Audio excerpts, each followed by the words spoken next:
The square smelled of dust and old stone, the kind that held the memory of countless footsteps and whispered promises. The church bells had just tolled noon, their echoes still humming in the warm air, when she felt the cold grip of panic tighten around her chest. He was here, the man she had sworn she would never face again. The one who had left her with scars deeper than anyone could see was moving through the crowd. His voice was already ringing out across the busy plaza, careless and loud, like the man himself. She had seconds no more to disappear, but there was nowhere to run. Not here, not now. And so, with her heart hammering against her ribs, she did the only thing she could think of. She turned. And without even a word of warning, she pressed her lips against a stranger's. Gasps rippled through the square. The clatter of a dropped basket of apples, the hush of voices falling silent, the quick intake of Shokit, all fused into the dizzying rush of the moment. Her hand found the stranger's jaw, rough and sun-darkened, and she held on just long enough to make it believable. Long enough to keep her ex from recognizing the fear in her eyes, long enough to hide. But when she finally pulled back, her breath catching, her world shifted. He was not just any man. He was Apache. His hair, long and bound with leather, fell over broad shoulders carved with strength. His eyes, dark, unreadable, held hers with an intensity that froze her in place. Around them, murmurs grew sharper. People were staring, pointing, whispering words she could not quite hear, but could feel. Words thick with judgment and unease. She realized too late that what she had done was no small act of desperation. It was a fire struck in the heart of a place where fear and prejudice lived in every shadow. The Apache had not moved. He had not flinched, had not even closed his eyes during the kiss. He stood rooted, calm as stone, though something flickered behind his gaze. She could not name it. Was it anger? Curiosity? Or something deeper, older, that belonged to a man whose people had lived long before this town had ever risen from the desert soil? The crowd pressed closer, some with fascination, others with hostility. She could hear the hiss of words now.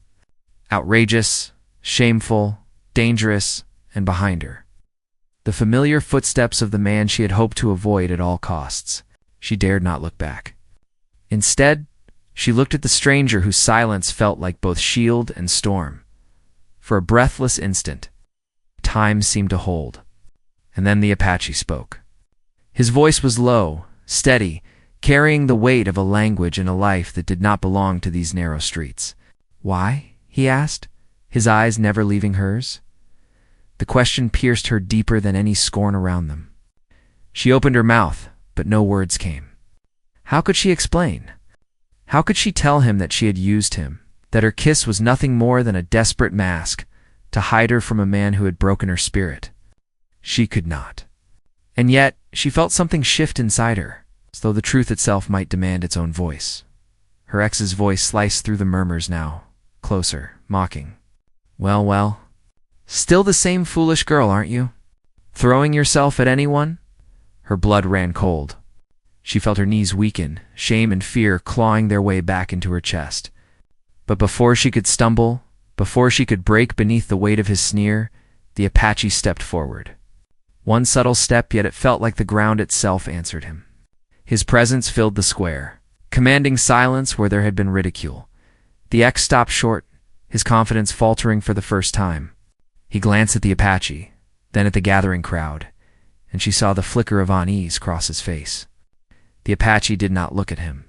His gaze stayed on her, steady, unrelenting, as if waiting for her to decide whether she would stand or fall. She wanted to speak, to explain, to beg forgiveness, but her voice caught, tangled in the storm of everything that had led to this moment. The Apache lifted his chin, his silence louder than words, and the tension in the square grew sharp enough to cut. The crowd leaned closer. Her ex clenched his fists. Her own heart pounded so fiercely she could feel it in her throat, and just as the heat of the moment threatened to snap, a cry rang out from the edge of the plaza. Someone shouted a warning.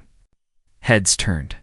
Dust swirled as riders appeared at the far end of the street, their approach swift and merciless. She could not see their faces yet, but the fear in the townsfolk's eyes told her all she needed to know. Trouble was coming. Her hand trembled at her side. She had kissed a stranger to escape one danger, and now another loomed like a storm on the horizon. Only this time, it was no accident that she stood beside the Apache, and though she did not yet understand why, she felt with unshakable certainty that the kiss which had begun as a desperate act had tied her fate to his. He turned his head slightly, finally breaking his gaze with her to look at the riders thundering closer. The muscles in his jaw tightened, and for the first time since she touched him, she saw something undeniable in his eyes. A promise. She did not yet know that the man she had kissed in desperation would be the one to stand between her and the dangers waiting to swallow her whole. She did not yet know that this Apache, silent and unyielding, would become her shield, but the square already knew, and as the riders stormed nearer, the truth settled over her like the weight of destiny. The stranger she had kissed to hide from her past might be the only one who could save her future. The bells rang again, their echoes swallowed by the rising thunder of hooves, and she realized her story was only beginning. The riders came fast, the sound of their horses' hooves pounding against the dusty road as if the earth itself trembled under their weight. The people of the square scattered, some running inside the adobe buildings, others pressing themselves against the old stone walls in fear. She stood frozen where she was, her hands still trembling at her side. Her heart caught between the fear of her ex standing too close and the unknown terror rushing toward the town. She wanted to run, but her feet would not obey. The Apache did not move at first. He stood tall, his chest bare beneath the sun, his hand steady at his side, his gaze locked on the riders, like a man reading the wind before a storm. His calmness made her chest tighten. It was not the calm of someone who did not understand danger. It was the calm of someone who had seen it many times before and had survived it. Her ex sneered beside her, though his voice carried a note of unease. "You don't know what you've done," he muttered, his eyes darting between the Apache and the approaching dust cloud. "That one," he nodded, sharply toward the man she had kissed, "is trouble you don't need. And those riders, they'll bring more trouble still." She wanted to snap at him, to tell him he had no right to speak to her, not after what he had done, not after the way he had left her heart in pieces, but the words caught in her throat. She could not give him the satisfaction of seeing her shaken. Instead, she lifted her chin. Even though fear pressed heavy on her ribs, the Apache shifted at last, his eyes still on the riders. Without looking at her, he spoke in a low voice meant only for her ears. "Stay behind me." She hesitated. Something in her resisted the idea of hiding behind anyone, least of all a stranger she had used moments before. But the weight of his tone was not a command, nor was it a plea. It was a promise, and she found herself obeying, stepping closer to him, as though some unspoken bond already pulled her into his orbit. The riders entered the square, dust swirling around their horses' hooves. Their faces were shadowed beneath wide-brimmed hats, their eyes sharp, searching. She saw the glint of steel at their sides and the rough edges of men who live by no law but their own. The air grew heavy, tense. As the townsfolk whispered in fear, one of the riders pulled his horse to a stop, his gaze sweeping across the plaza until it landed on her. His lip curled into something that looked more like hunger than a smile. "Well, now," he drawled, his voice carrying easily in the silence. "Seems we've come at just the right time." Her stomach turned. She did not know these men, yet something in their eyes told her they were the kind who could strip away peace and leave nothing but ruin. She glanced at the Apache. He had not moved, though his hand now hovered near the knife strapped at his side, steady and sure. Her ex stepped forward then, his voice too eager. "She's nothing to you," he said quickly, almost desperately. "She doesn't belong with him. She's mine." The word struck her like a slap. Her hands curled into fists at her sides, heat rising in her chest. She wanted to scream that she belonged to no one, least of all to him, but before she could speak, the Apache moved. Slowly, deliberately, he placed himself between her and the riders. His shoulders squared, his presence so large that it seemed to push the world itself back an inch. He spoke, his voice quiet but carrying like stone rolled across canyon walls. "She belongs to no man. The crowd stirred at his words. Some murmured in agreement, others gasped at his defiance. Her ex paled, his jaw tightening, but he said nothing. The riders laughed, a sound sharp and cold. The one in front leaned forward in his saddle. Brave words, Apache. But brave words won't save her. Her pulse quickened. She had no idea why these men had come, or what they wanted. But she could feel the heat of their intent like fire licking at the edges of the square. The Apache said nothing more. His silence was his answer, and it only seemed to deepen the tension. The leader of the riders narrowed his eyes, studying the Apache as though measuring him, testing the strength of the man who dared stand against him. At last, he spat into the dust. "We'll be back," he growled. "And when we come, you'll wish you hadn't stood in our way." With a jerk of his reins, he turned his horse, the others following close behind. Dust swallowed them again, and just as quickly as they had arrived, they were gone, leaving behind a silence so thick it pressed against her ears. For a long moment no one moved. Then, slowly, the townsfolk began to stir, whispering to one another in hushed tones. Some shot her angry glances, others pitied ones. She felt their eyes like needles on her skin. She had wanted to escape one man, but now she had drawn the attention of many. The Apache finally turned to her. His eyes were steady, unreadable. "They will return," he said. She swallowed hard. "Why? Why here? Why me?" He studied her for a moment, as though searching for an answer hidden even from herself. "Not you," he said at last. "This town. This place. You were only caught in the middle." Her breath trembled. Caught in the middle? The words settled heavy in her chest. She had thought the worst danger she faced was from her past, from the man she had tried to avoid in the square. But now, it was clear that the shadows stretching over her life were far larger, far darker. Her ex stepped closer again, his voice sharp. "You've ruined everything. Do you have any idea what you've started?" She turned on him then, anger finally sparking through her fear. "I didn't start this. You did." Long ago her voice shook, but the truth in her words made it strong enough to silence him. He faltered, his eyes darting away. For the first time, she saw him as he truly was, not the man who once held power over her, but someone hollow, someone weak. The Apache watched the exchange in silence, his expression unreadable. At last he said, "You should leave the square. They will look for you again." She hesitated, her heart tugging between pride and fear. But something in his tone left no room for argument. She nodded slowly. As the crowd thinned and the whispers followed her, she realized her life had changed in a single kiss. What had begun as a desperate attempt to hide from her past had tied her to a stranger who now stood as her shield against a storm she could not yet see clearly. That night, as the sun bled into the horizon and the town prepared for uneasy sleep, she sat in the small room she rented above the bakery. The shutters rattled with the evening wind, and every shadow seemed longer than it should have been. She could not shake the image of the riders, their eyes cold, their laughter sharp, nor could she forget the way the Apache had stood before her, steady as stone, his words echoing in her mind. She did not know who he was, not truly. She did not know his story, nor why he had chosen to stand in front of her when he had every reason to walk away.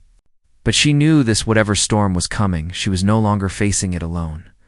Still, questions clawed at her mind. Who were those riders, and what did they want?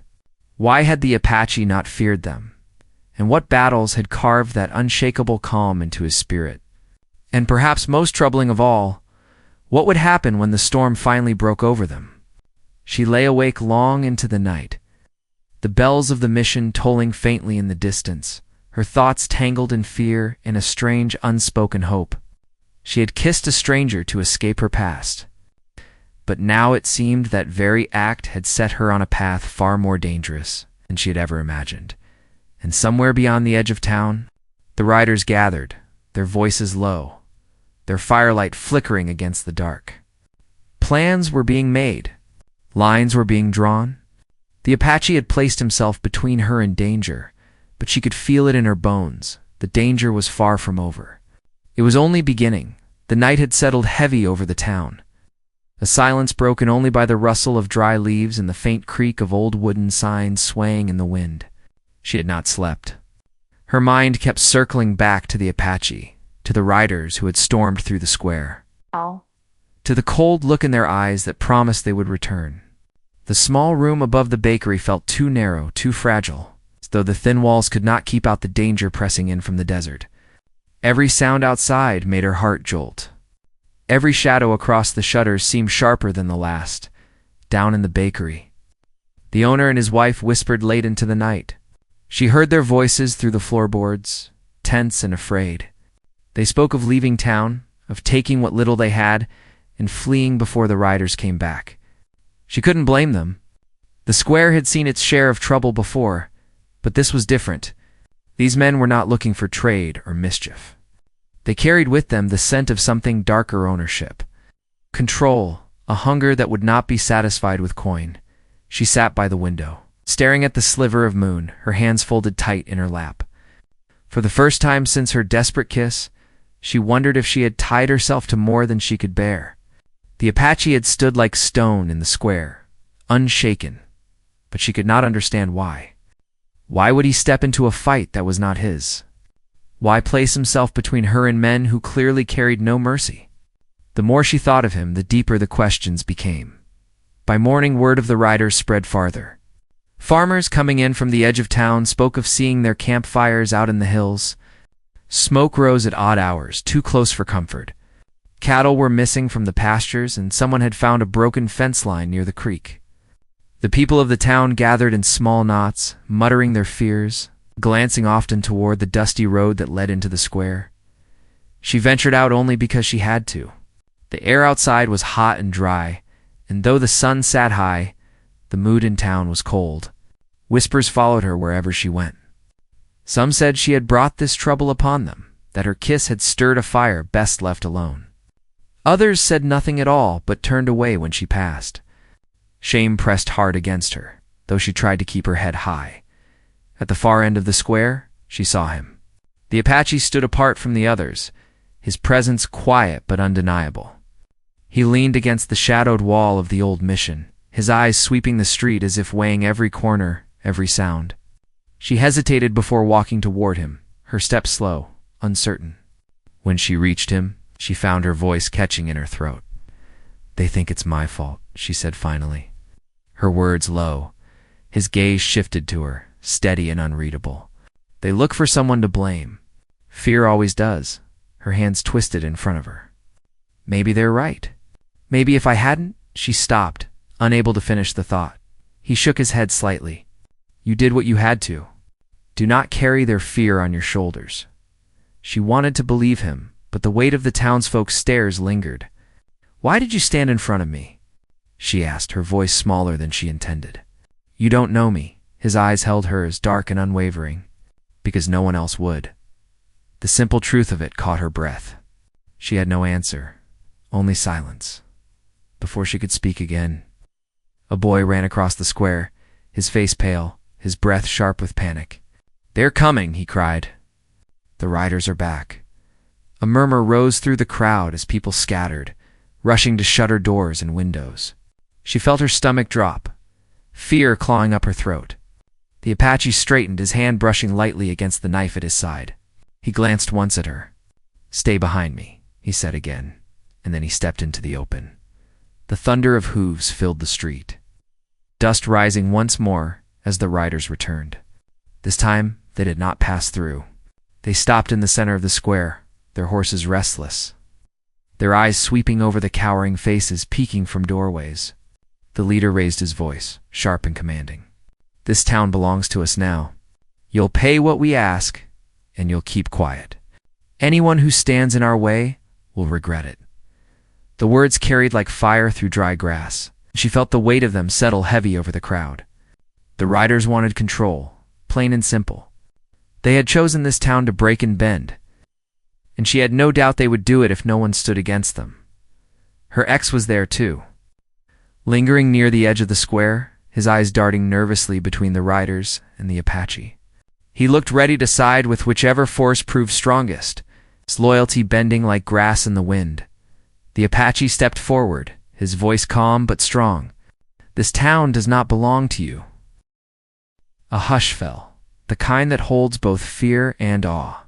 The riders shifted in their saddles, their leader's lip curling in a sneer. "You again," he said. "Always so sure of yourself. Do you think you can stop us alone?" The Apache said nothing. His silence seemed to draw the air tight around them, the tension wound so sharp it could snap with a single word, before the leader could push further. An old man stepped out from the crowd. The town's blacksmith, his shoulders bent with age, but his hands still strong, spoke up. "We have nothing for you. We're barely holding on as it is." The leader's smile was cold. "Then you'll give what you do have, or we'll take more than coin." His eyes flicked toward her, lingering, and her stomach turned to stone. The Apache moved slightly, enough to block that gaze, his body a shield once again. The blacksmith's hands shook, but he did not back down. "Leave us be." The riders laughed, sharp and cruel, but the tension in their leader's jaw gave away his irritation. He pulled hard on his reins, his horse rearing. "You've been warned," he barked. "Next time, we won't ask." With a snap of leather, they turned and galloped out of the square once more, their dust choking the air, their threat hanging like smoke over the people. When the dust settled, no one moved. The blacksmith's hands trembled, and the townsfolk looked at one another with wide, fearful eyes. She felt her knees weaken, her heart pounding so hard it hurt. The Apache turned, his gaze sweeping over the crowd. "They will not stop," he said. "You must decide now. Do you bend, or do you stand?" The townsfolk murmured, some shaking their heads, others avoiding his gaze. Fear was heavy in their eyes. They had seen men like this before. They knew the cost of standing tall. Her ex stepped forward then, his voice sharp and bitter. "Don't listen to him. He'll drag us all into ruin. Better to give them what they want. At least then they'll leave us alive." The Apache's eyes narrowed, though he said nothing. She felt heat rise in her chest at her ex's cowardice. She could not keep silent any longer. "They won't stop with coin," she said, her voice cutting through the murmurs. "You heard him. They'll take more. They'll take everything." The crowd turned toward her, their eyes filled with fear, suspicion, doubt. She felt her throat tighten, but she forced herself to hold their gaze. The Apache nodded once, his voice calm but firm. "She speaks truth." The people stirred again, divided, caught between the weight of fear and the pull of survival. The blacksmith looked torn, his hands clenching, his eyes shifting between the Apache and the ground. The tension in the square held like a rope stretched too tight, ready to snap. No choice was made, not yet, but the lines had been drawn. That night, she could not sleep again. The air was thick with unease, the town restless. Somewhere in the distance, she heard the faint cry of a coyote carried on the wind. She lay awake, her thoughts tangled, knowing the storm was coming closer with every passing hour, and out in the desert hills. The riders sharpened their blades, their firelight dancing against the rocks. Plans were being laid, cruel and certain. The Apache had chosen to stand, and by kissing him in desperation, she had stepped onto that same path. There would be no turning back. The following days weighed on the town like an unending storm. Every morning, smoke could be seen curling from the ridges beyond the river, proof that the riders lingered close, watching. The townsfolk went about their business in uneasy silence, eyes darting toward the horizon, voices low with fear. She felt it pressing down on her with every step, as if the very air carried warning. The Apache was a constant presence.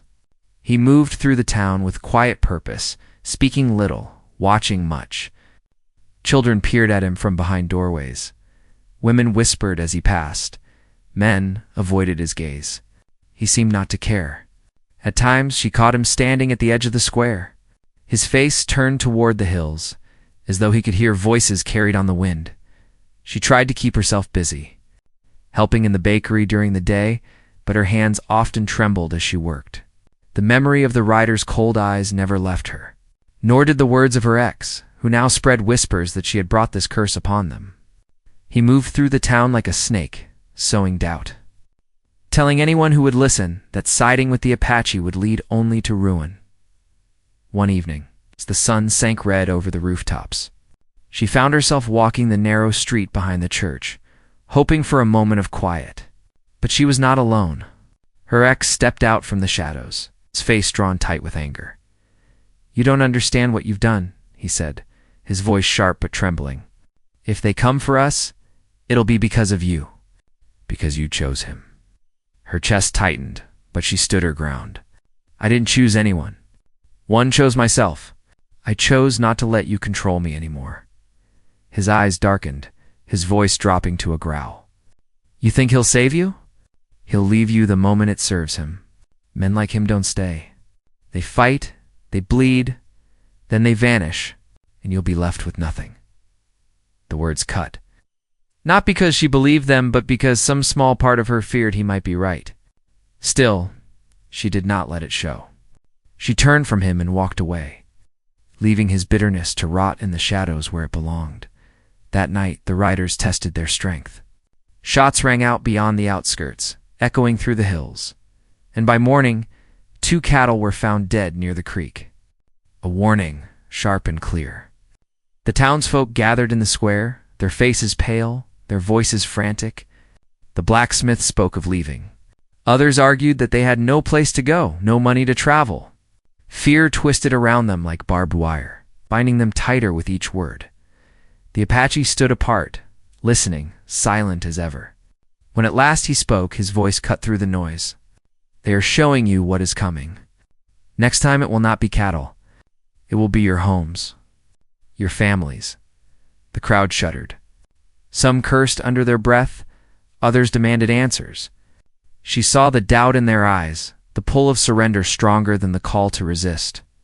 And then her ex raised his voice, louder than all the rest. "He's using you," he shouted, pointing a trembling finger at the Apache. "He wants you to fight his battles for him. Do you think he cares about this town? He'll bring the riders' fury down on us, then disappear when it suits him." The people wavered, shifting uneasily. She could feel their fear turning like a tide. Before it could sweep over them, she stepped forward, her heart hammering, but her voice steady. "He stood when no one else would. You all saw it. He didn't ask for this. I dragged him into it when I kissed him in the square. If anyone is to blame, it's me. But don't mistake his silence for selfishness. He has given you more protection with his presence than any of you have dared offer." The square fell into uneasy quiet. The Apache's gaze met hers for a brief moment, unreadable but strong. Her ex scowled, fury twisting his face, but he said no more. That night, the Apache sought her out. He found her near the well, drawing water beneath the pale moonlight. For a long moment, he stood in silence before speaking. "You should not carry their burden." She set the bucket down, the cool water rippling. "They won't listen to you, but maybe they'll listen to me." He studied her, his expression unreadable. "You have fire in you. That is dangerous. Fire draws both light and destruction." Her heart raced at his words, though she could not tell if they were warning or praise. "And what about you?" she asked softly. "Why do you stay?" His eyes turned toward the horizon, where the faint glow of distant fires marked the riders' camp. "Because storms must be met, not run from." His words lingered in her mind long after he left, stirring something she could not name. Days passed, each one heavier than the last. The riders crept closer, their shadows stretching across the land. Some nights she swore she could hear their laughter in the distance, carried on the wind like the echo of wolves. The town grew restless, trapped between fear and pride. The blacksmith began sharpening tools into makeshift weapons. Others boarded windows and prayed. Then came the night when fire lit the edge of the town. The riders set a barn ablaze, the flames rising into the sky like a signal of war. Bells clanged, voices shouted, buckets of water were rushed through the streets. She stood among the smoke, coughing, her eyes stinging as she watched the barn collapse in a roar of sparks. The Apache moved through the chaos with calm precision, pulling men from the flames, steadying horses gone wild with fear. His presence turned panic into order, his silence stronger than 100 shouted commands. By the time the fire was doused, the barn was gone, but no lives had been lost. Still, the message was clear. The riders were no longer testing. They were tightening their grip. At dawn, the town gathered once more. The people were divided, fear gnawing at every word. Some wanted to flee. Others argued there was nowhere to run. The Apache stood before them, his presence steady. "They will come soon," he said. "They will come with all they have. You must decide if you will stand or kneel." The blacksmith, weary but resolute, stepped forward. "If we fight together." His words carried weight, his years lending them truth, but her ex would not relent. "Fight, and we die. Give them what they want, and maybe they spare us." The tension split the crowd. Voices rose, fear clashed with pride, and she felt the choice pressing down on them like the sun itself. Later, she found herself walking to the edge of town where the desert stretched wide and empty. The air was dry, the horizon endless. The Apache stood there, his gaze fixed on the hills. She joined him, her heart heavy. "They will come tonight, won't they?" she asked. He did not look at her, but his jaw tightened. Yes, fear coiled in her stomach, sharp and cold. Yet beneath it, a strange steadiness grew. She had been running from shadows for so long, her past, her ex, her mistakes. But now there was nowhere to run. The storm had found her, and she had no choice but to face it. When night fell, the town braced itself. Windows were shuttered, lanterns dimmed, weapons clutched in trembling hands. She moved through the square, her heart racing as she saw the faces of neighbors she barely knew, all bound now by the same dread. The blacksmith stood near the well, a hammer gripped tight. Children were ushered into the church, their cries muffled by desperate mothers, and there, in the center of it all, stood the Apache. Tall, silent, steady as stone, she drew closer to him, her breath quick, her chest tight. "Will we survive this?" she whispered. His eyes met hers, dark and unflinching. "Survival is not given. It is taken." The words struck her like steel, burning fear into something harder. She nodded, her hands trembling, but her spirit unwilling to break. In the distance, the sound began. A low rumble at first, like thunder rolling across the desert. Then sharper, the pounding of hooves, the cries of men, the clatter of weapons. The riders were coming, fast and relentless. The townsfolk drew close together, their fear thick in the air. She felt her pulse in her throat, her body cold, though sweat ran down her spine. The Apache stepped forward, his shoulders squared, his hand resting near the knife at his side. The riders burst into view, their torches blazing, their horses wild. The square lit up with fire and dust, shadows dancing against the old walls. The leader raised his arm high, his voice cutting through the night. "This town is ours. Take it." The riders surged forward, and the world seemed to explode with sound shouts, hooves, fire crackling in the air. She felt the ground tremble beneath her feet, her breath catching as the storm she had dreaded at last crashed down upon them. The Apache stood unshaken. The first line of defense, and she knew in that moment that everything would be decided here. In the square where it all began, the air pulsed with danger, the night split open by fire and fury, and she felt the story of her life hurtling toward a climax she could not yet see but could no longer avoid. The square shook with the force of hooves pounding into the dirt, the torches blazing high as the riders swept in like a storm. Firelight flickered against the walls of the adobe houses, throwing long shadows that twisted and leaped across the ground. The townsfolk clutched their weapons, makeshift as they were, some barely able to keep hold of them with trembling hands. Mothers pulled children close, hiding them behind doors. While the men tried to stand tall, despite the fear written plain across their faces, she stood near the well, her chest rising and falling in quick bursts, her fingers gripping the wooden post until her knuckles turned white. Every nerve in her body screamed for her to run, but she could not. There was nowhere left to go. Her eyes darted to the Apache. who stood at the center of the square, calm as the eye of a storm, his face unreadable, but his presence unshakable. The leader of the riders rode forward, his torch raised, his sneer lit by the flames. "You had your chance," he shouted, his voice sharp as steel. "Now you'll pay the price for defiance." The crowd flinched, a murmur of panic sweeping through them. The blacksmith gripped his hammer tighter, his weathered hands trembling only slightly, though his eyes burned with resolve. Her ex lingered at the edge of the crowd, his face pale, his mouth set in a line that betrayed both fear and cowardice. He edged backward, as though already preparing to step out of the fight. The Apache's voice cut through the noise, low but carrying. "Leave this place. There is nothing for you here." Laughter rose from the riders, sharp and cruel. The leader leaned forward in his saddle, his torchlight casting long shadows over the Apache's face. "You think you can stop us? One man? You'll be the first to fall." The Apache did not move, but his silence was an answer, and it seemed to steady the crowd behind him. She felt her own breath catch as the riders dismounted, their boots striking the earth with heavy thuds. Their weapons gleamed in the firelight, rifles slung over shoulders, knives flashing at belts.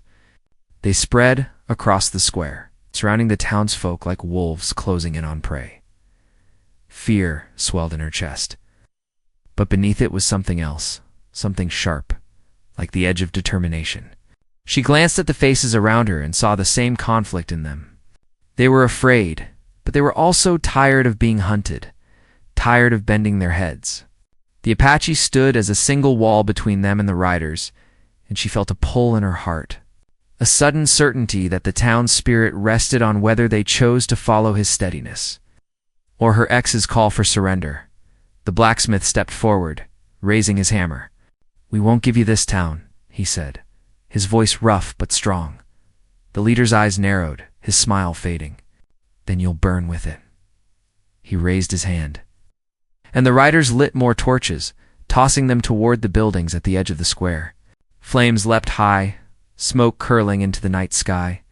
Shouts rose as men and women rushed to stamp out the fire, only to be met with gun butts and fists from the riders who surged forward. Chaos broke loose. The crowd screamed as the riders pushed into them, swinging weapons, dragging townsfolk into the dirt. She felt the crush of bodies, the roar of fire, the sting of smoke filling her lungs. She stumbled back, her hands reaching for balance when a rider grabbed her arm. His grip was like iron, his eyes flashing with cruel intent. Before she could cry out, the Apache was there. He moved with swift precision, his knife flashing, his hands striking the rider with force enough to send him sprawling.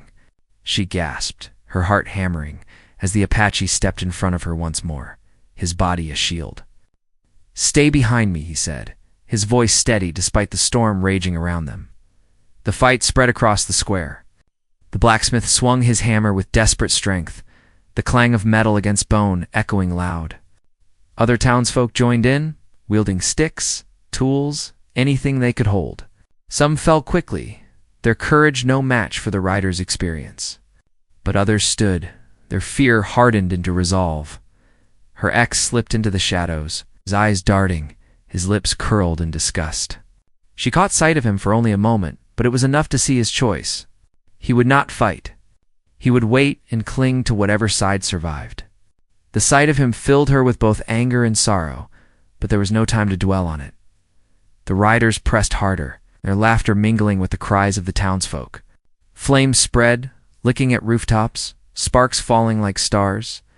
The air grew hot, thick with smoke, choking and blinding. Through it all, the Apache moved with deadly calm, striking where he must, holding the line where no one else dared.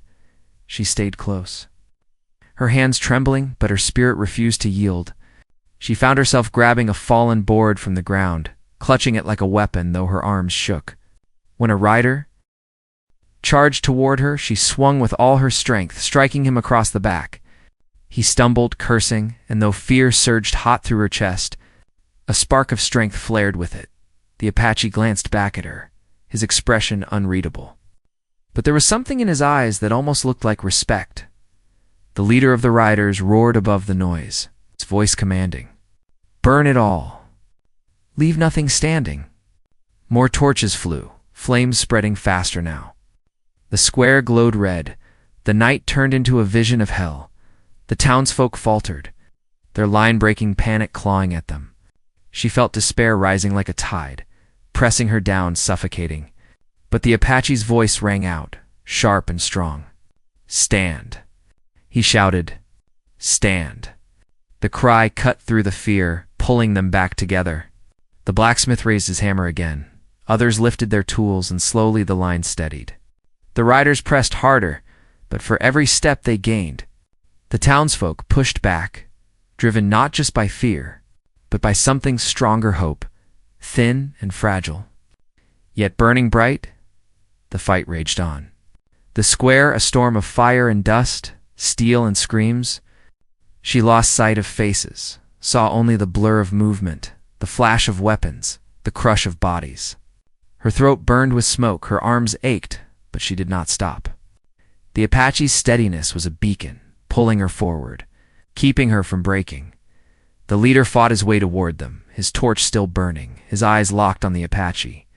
The two men met in the center of the square, the firelight throwing their shadows long across the ground. The noise around them seemed to fade, as though the world itself held its breath.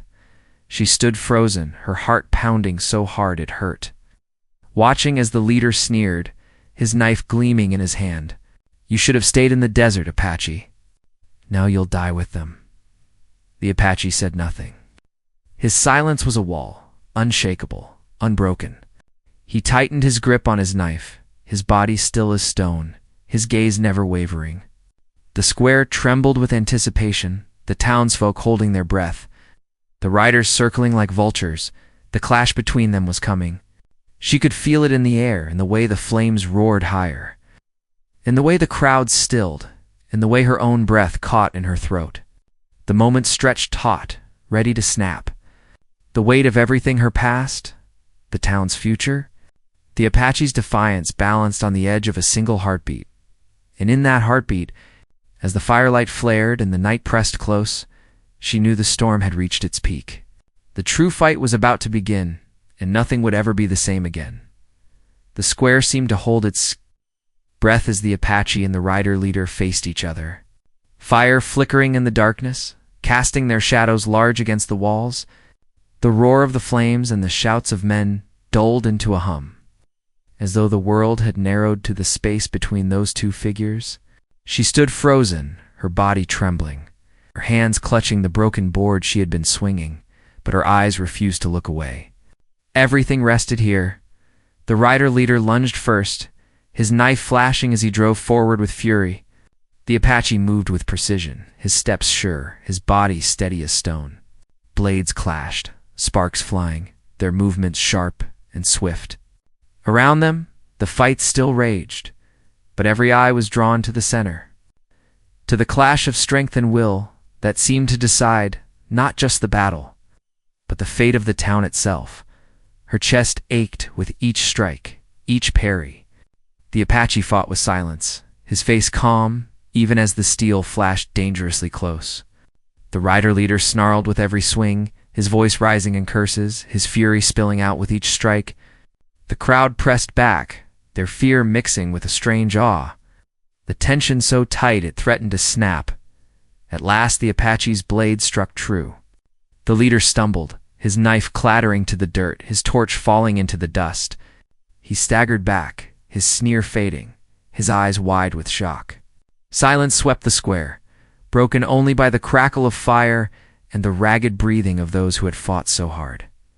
The Apache stood over him, his knife poised, his eyes cold. For a heartbeat, the world held still. She felt the weight of choice hanging in the air, the balance between ending the man and sparing him.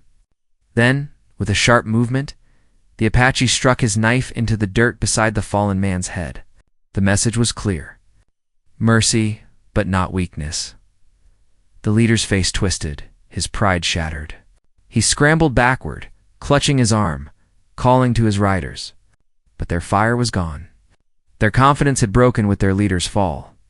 One by one, they backed away, some dragging wounded, others muttering curses as they mounted their horses. Within moments, the storm of hooves and fire faded into the night, leaving only silence, smoke, and the stunned breath of a town still standing. She felt her knees give way, and she sank to the ground, tears filling her eyes. The blacksmith leaned against his hammer, his chest heaving, his weathered face streaked with soot. Others gathered, dazed, wounded, but alive.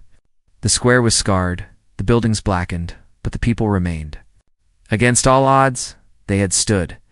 Her ex crept from the shadows then, his face pale, his eyes darting as though searching for a way to rewrite his part in the night. He opened his mouth to speak, but the crowd turned on him.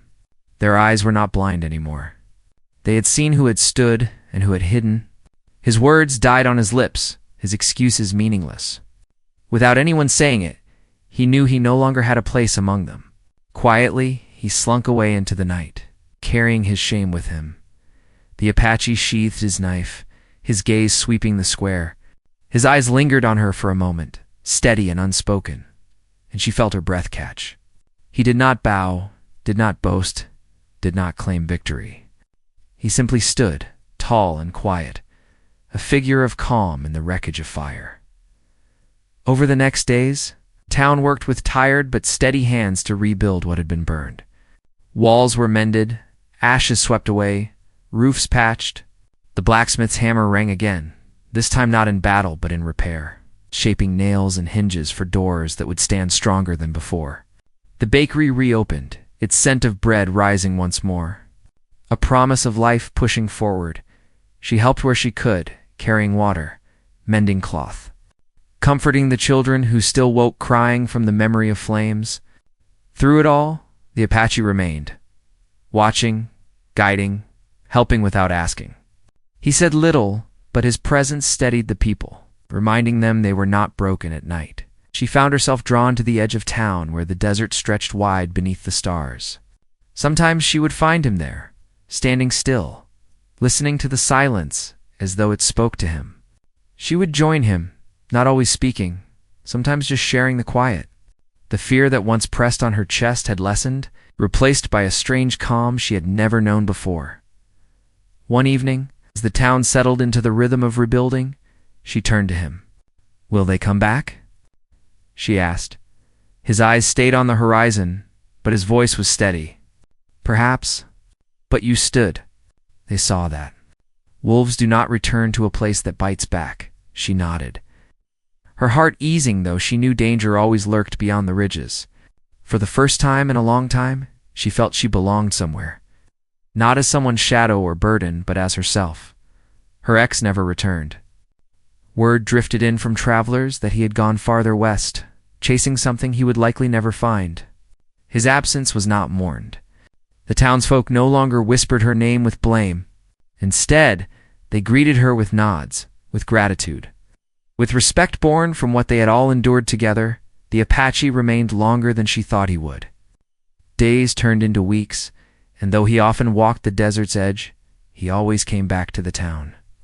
The children no longer hid from him but followed him, curious, bold enough to ask questions. He never smiled, but there was a gentleness in the way he answered, quiet patience that surprised her. She came to see that his silence was not emptiness, but strength. He did not waste words, but when he spoke, they mattered. She began to carry that with her, to measure her own words more carefully, to let silence speak when it was enough. In the square, where fire had once raged, the townsfolk raised a new post, not for hanging notices, but for hanging lanterns. Each night they lit it, a soft glow spreading over the dirt where they had once stood in fear. It became a reminder, not of what they lost, but of what they had found the courage to stand, the strength to endure.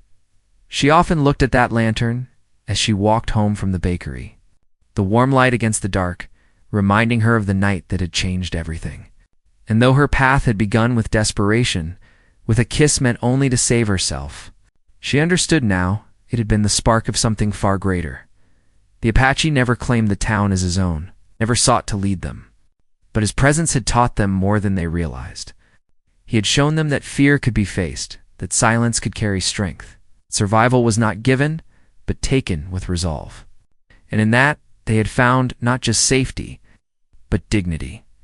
On the day he finally chose to leave, the town gathered in the square. There were no speeches, no farewells shouted. The blacksmith clasped his hand. The baker pressed a loaf into his pack. The children stood quietly with wide eyes. She stepped forward last, her heart heavy but steady. "You changed more than you know," she said softly. His gaze met hers, dark and unwavering. "You changed yourself," he replied. Then he turned, his steps carrying him toward the horizon, where the desert stretched endless and free. She watched until he was only a shadow against the sunlit ridges. Then she turned back to the town, to the lantern waiting to be lit, to the people who now stood taller than before. The days that followed carried both struggle and peace. But she knew now how to face them. The memory of fire and fear had not vanished, but it no longer ruled them. Instead, it had carved something stronger into their hearts. As she lit the lantern one evening, its glow warming the square, she thought of the man who had stood silent and unshaken, of the kiss that had begun it all, of the town that had chosen to fight rather than bow. And she understood the truth of its strength was not in running, nor in surrender, but in standing together. No matter the storm, the lantern's light spread across the dirt, and she smiled faintly, knowing the story was not of defeat nor even of victory, but of people who found their own courage. The night no longer felt heavy. It felt alive with promise, carrying forward the lesson they would never forget.